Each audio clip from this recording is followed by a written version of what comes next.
Hey guys, I am currently nap trapped. The baby is sleeping here on me, so I decided that I'm gonna come here, and even though I wasn't planning on making any videos or posting anything on my YouTube channel since the past 5,000 years apparently, but like I said, I'm gonna make this video because Saturday is July 1st, which is the mid-year point of the year, and I am obsessed with mid-year resolutions. I think it's one of the most important things that we could do in our entire life when it comes to goal setting, right?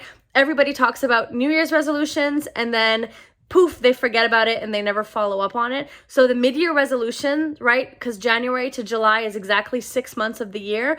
And then we have part 2 of the year. So we have another 6 months to actually stick to the resolutions that we set in January. If you guys did any goal setting, if you didn't, it's okay. We start fresh now, but I'll tell you guys a little bit how to do it.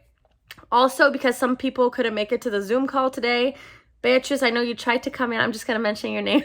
I know you tried to come into the call today and you couldn't come in because it wasn't working with technical difficulties. So that's kind of what motivated me to make this video, and I'll just post it in our group chat after for those of you guys who couldn't come to the call. For anybody who wants to join our accountability groups, I'll post a link below, and you're always welcome to join our Zoom accountability groups that are ongoing every month. Now, let's get into the video about mid-year resolutions. So the best way to do mid-year resolutions is to pick the areas of your life that you want to focus on, okay? Whether that be health, right? Whether that be, friendships, emotional stuff, right? It could be relationships, friendships, exercising, which would go under the goal of health, fasting, which would go under the goal of health. And it could be other things, career goals, financial goals, savings goals. So pick the areas of your life that you want to work on and break them down into mini goals. And then when you break them down into mini goals, you'll take each one of them and break them down further. So let me give you an example. Let's say, okay, I'll give you my own example of the goals that I have in my current life. So right now the baby's turning 2 next week, which is completely mind-blowing because these past years have flown extremely quickly. It's ridiculous. But so she's turning 2 and she's not in daycare. She's with me. We're kind of doing toddler homeschooling, just me and her, and I'm working on this little curriculum with her. So one of the areas that I want to organize in my life is her little toddler homeschool and her curriculum, which means I want to have my 6-month plan, which I have, and then break it down to monthly plans, which I also have, and then break that down into weekly plans, which I also have, right? So that's one area of my life I want to work on.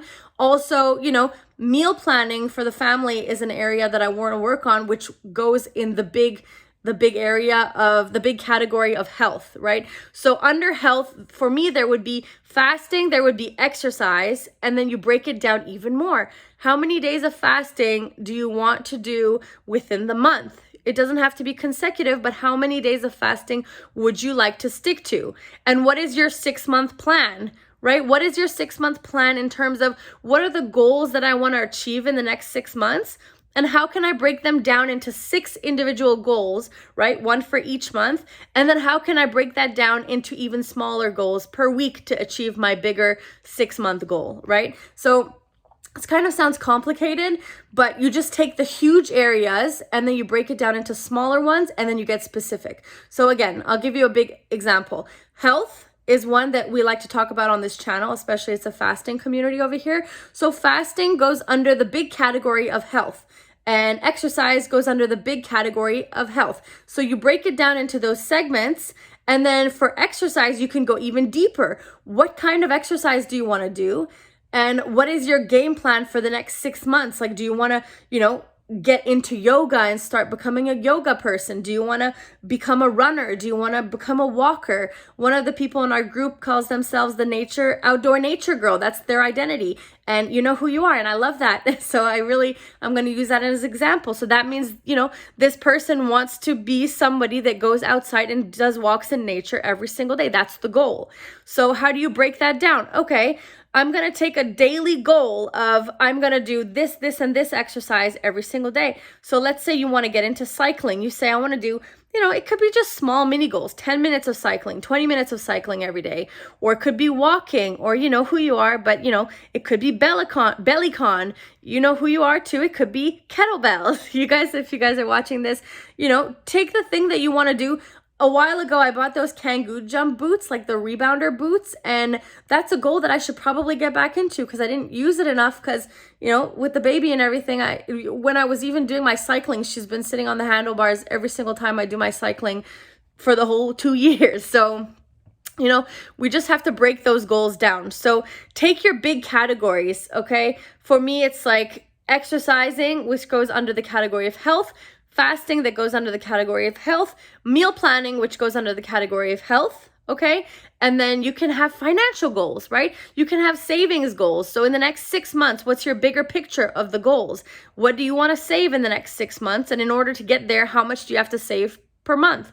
The important thing about doing these mid-year resolutions is that we take all the clutter out of our mind. When we have clutter in our mind, then we can't focus at an optimal level and we can't be productive because suddenly we just feel overwhelmed all the time and all this information is on our brain and we have all this decision making to do on a daily basis.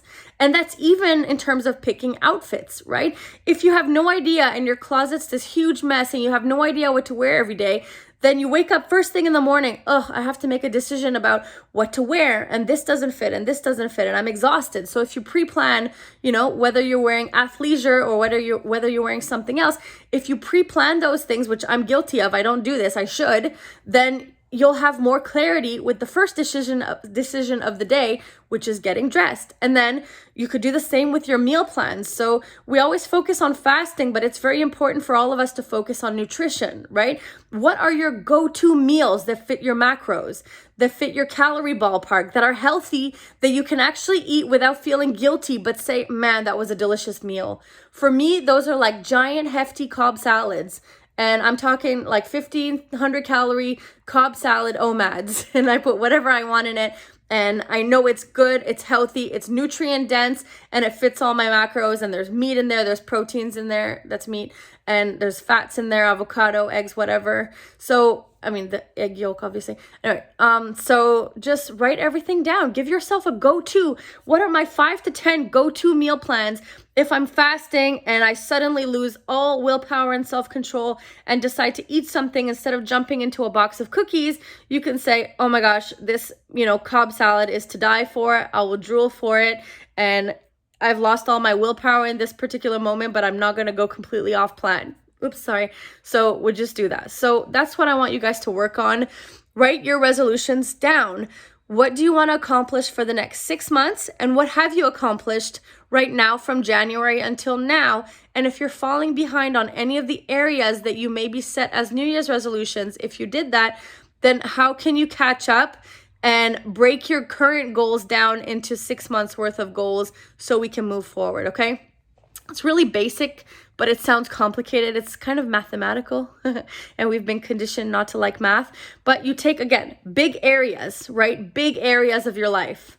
Financial, relationships, friendships go under relationships. If you want to have more of a social life or whatever like that, you know, financial with savings and career. Do you want to change your career? That could go under financial. Health, right? You know, taking care of ourselves, fasting, exercise, meal planning, these things all go under health. Maybe like new supplement regimens or, you know, living a lower toxin lifestyle, low tox lifestyle. So all these things go under health. So decide what your big areas are. And then within each of those big categories or the areas, write down the different kind of places that you want to work on within that big umbrella category, and then go even deeper and break down those into smaller goals and very concrete goals. And I'm saying to the point where you write like walk 10 minutes a day, or I know some of you guys like to do the step challenges, right? Some of you guys like your step counters. So write 10,000 steps a day. And if that's not sustainable for you and you've tried that before, just give yourself something realistic. 5,000 steps, you know, 6,000 steps, 7,000 steps, 8,000 steps. You don't have to do 30,000 steps a day every single day for the rest of your life. Maybe it's not sustainable and it takes up too many hours of your day, but give yourself realistic goals, whether it's minutes or a concrete goal. And let's start from there, okay? Mid-year resolutions are so important. We need to clean out our body. We need to clean out our mind. We need to clean out everything there, body, mind, soul, emotional, spiritual, everything, physical. We need to clean everything out. And in order to function optimally in your house, right, where you're living, and also in your body and in your mind, I would say clean out your environment also, right? It's a perfect time to say this is the halfway of the year. I'm going to declutter my whole house, and I'm going to work really hard this week on decluttering my house. If there's, you know, a room or an area of your house that you just drop stuff in, and you're like, I'll deal with those later, like a miscellaneous area, right? And then suddenly it piles on and piles on and piles on. It has more and more and more clutter. Work on that area and get rid of it, because you have to do it eventually. And it's a perfect time to jump into it, decluttering and scrubbing down your entire house and starting fresh and just having like a total clean slate, right? When we don't have clutter around us, we feel less overwhelmed in our mind. When we feel less overwhelmed in our mind, we're able to make clearer decisions. We have more clarity. And then we feel less, you know, spikes of crazy cortisol, stress hormones that are stressing us out because we're overwhelmed. And when we're overwhelmed, we end up eating a bunch of emotional eating and all that crap. So I know it sounds crazy, but I'm linking, you know, cleaning your house to actually succeeding in your weight loss journey, because it is so connected. Okay, so clean your house, clean your mind, clean your body, clean everything, clean slate. July 1st, 2023 is on Saturday. So do what you can now. Make a plan, write it down, get it out of your head. If it's in your head and it's cluttered, it's going to be cluttered for the rest of your life. Write it down, be concrete, and I want everybody to do that. So if you guys are new to my channel, hit that subscribe button. And I'll eventually post stuff at some point. But anyway, we're getting there. For me, I think I should probably add, you know, posting regularly on YouTube to one of my goal areas, because it is something that I am passionate about, just talking about my different goal setting methods and things like that. I also want to start a toddler homeschooling channel, because I've been working, you know, I'm on month 4 or something with her toddler homeschooling curriculum. And it's something that I'm actually really passionate about now as well. And if you guys want, you could follow me on Fast Forward to Motherhood, which is my other Instagram page. And I'm going to actually start that. I started that channel already, just haven't posted anything on it yet. So you can go follow Fast Forward to Motherhood if you have little kids and you're interested in that kind of stuff. But yeah, here we go. And those are the things that I need to work on, and I'm gonna go make my plan right now. So I hope that you could join in and make your plan with me, so we can go forward and have a next 6 months of the year that are very successful before 2024 rolls around. We still have 6 months. 6 months passed and we still have 6 months. So let's go. Let's be go-getters. Let's get these goals done, and I'll see you guys later. And I'm sorry for the random video out of nowhere, but this is a really important time of the year. It's the mid-year resolution. So clean out your house, clean out your mind, clean out the declutter, everything in your house. So I'll see you guys later. Happy fasting, and let's get this done, okay? Bye, guys. Love you guys.